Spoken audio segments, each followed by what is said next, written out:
அண்மைச் செய்தி நெல்லை மாவட்டம் வீரவநல்லூர் இரட்டை கொலையில் தொடர்புடைய இளைஞரை போலீசார் சுட்டு பிடித்துள்ளனர். அண்மைச் செய்தியாக பார்க்கிறோம்.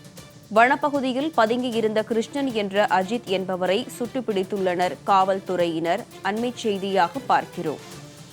இரட்டை கொலை சம்பவத்தில் இதுவரை 14 பேரை தனிப்படை போலீசார் கைது செய்துள்ள நிலையில் ஒருவரை சுட்டுள்ளனர். அண்மைச் செய்தியாக பார்க்கிறோம்.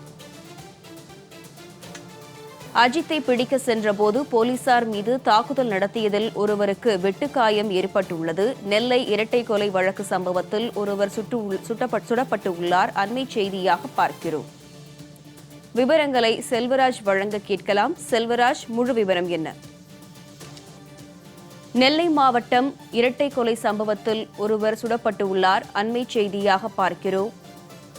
வனப்பகுதியில் பதுங்கியிருந்த கிருஷ்ணன் என்ற அஜித் என்பவரை காவல்துறையினர் சுட்டுள்ளனர். அண்மைச் செய்தியாக பார்க்கிறோம். விவரங்களை செல்வராஜ் வழங்க கேட்கலாம். செல்வராஜ், முழு விவரம் என்ன?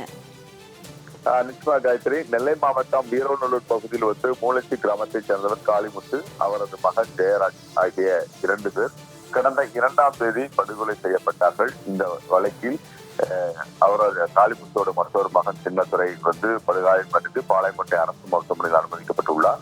இந்த நிலையில் அவர் கொடுத்த புகாரின் பேரில் வீரவநல்லூர் காவல் நிலையத்தில் வழக்கு பதிவு செய்யப்பட்டுள்ளது. இந்த வழக்கு பதிவு செய்யப்பட்டதில் இதுவரை மொத்தம் 14 பேர் கைது செய்யப்பட்டுள்ளதாக காவல்துறை தரப்பில் தெரிவிக்கப்பட்டுள்ளது.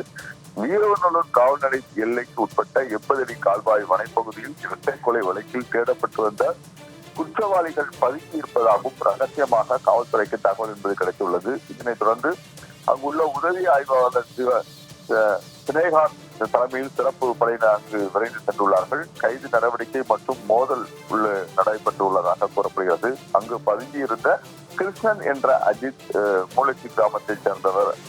அவரை பிடிக்க முயன்ற போது தான் மறைத்து வைத்திருந்த அருவாளால் காவலர் பரமசிவத்தை சரமாரியாக தாக்கியுள்ளார். இதில் தாக்குதலில் காவலர் பரமசிவத்துக்கு இடது கையில் பலத்த வெட்டுக்காயம் என்பது ஏற்பட்டுள்ளது.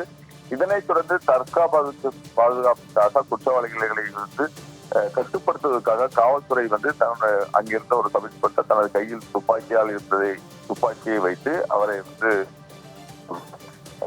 அருவாள் வெட்டி காயமடைந்த காவலர் பரமசிவம் முதல் கட்டமாக சேர்மாதிக அரசு மருத்துவமனையில் அனுமதிக்கப்பட்டு பின்னர் மேல் சிகிச்சைக்காக திருநெல்வேலியில் உள்ள அரசு மருத்துவக் கல்லூரி மருத்துவமனையில் அனுமதிக்கப்பட்டு தற்போது சிகிச்சை என்பது அளிக்கப்பட்டு வருகிறது.